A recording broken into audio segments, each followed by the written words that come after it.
Now, another issue that investors have are with CC&R. So essentially HOA rules, right? They can be very restrictive. They can not allow for LLC ownership. I live in a community that's like that now. They want to discourage renters. They want to especially discourage certain types of renting, like short-term rentals.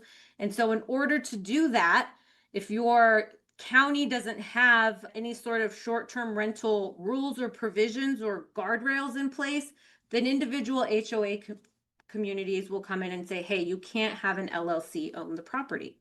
So what do we do instead? That's right. I hear you guys screaming it out from across the web.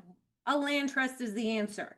By the way, a land trust is going to be an answer to the answer to all of the problems that we are looking at this evening. But we put the property into a trust from the public record. It's in a revocable trust.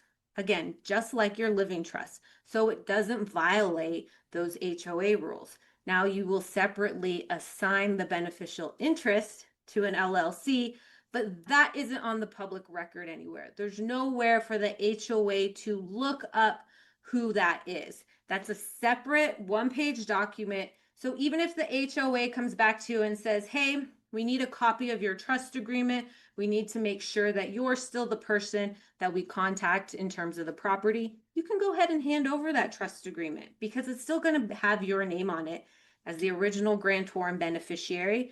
They're going to look at it. They're going to say, thumbs up, that looks great. You're still going to be able to vote in the HOA meetings and have all of the control over the property.